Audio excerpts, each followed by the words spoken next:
முருகா, என் அன்பு பிள்ளையே, பண மாலை வரும் நேரம்தான். இதை நீ தொட்டுவிட்டால் திகட்ட திகட்ட உன்னுடைய வாழ்க்கையில் செல்வம் குவிய போகின்றது. கரை புரளும் வெள்ளம் போல் செல்வம் உன்னுடைய வாழ்க்கையில் வரும். கண் இமைக்கும் நேரத்தில் பணம் வந்து உன் கடன் பிரச்சனை தீரும். என் அப்பனே முருகா, உன் அருளுக்கு நான் நன்றி கூறிக்கொண்டே இருப்பேன் என்று கூறுவாய்.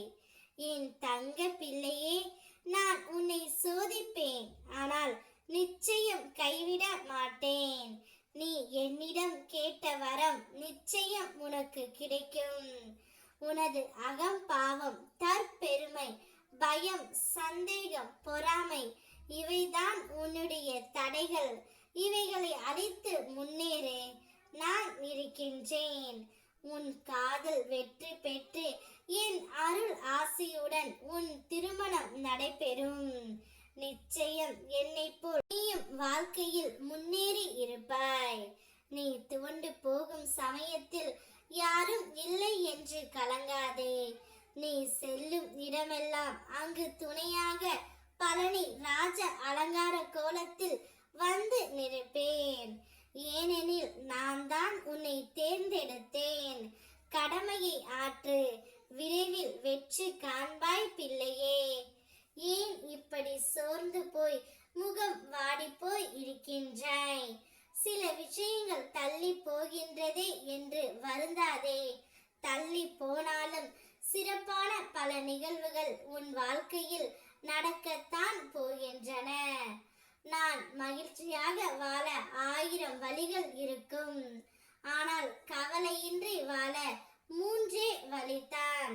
வருவது வரட்டும், போவது போகட்டும், நடப்பது நடக்கட்டும் என்று 3 வழிகளை பின்பற்றினால் என் வாழ்க்கையில் சோகம் என்ற வார்த்தைக்கு இடமே இருக்காது. இப்போது கடன் பிரச்சனையால், பண பிரச்சனையால் நீ அவதிப்பட்டு கொண்டு இருக்கின்றாய்.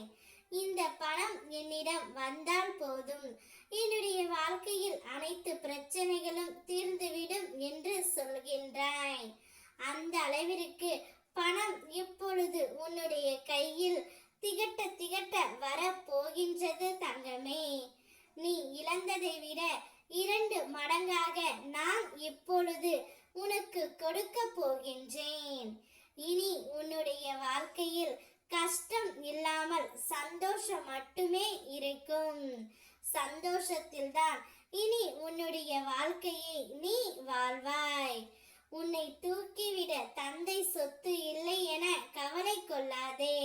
அதை நீயே இப்போது உருவாக்கப் போகின்றாய். அதற்குத்தான் இத்தனை நாட்கள் சோதனை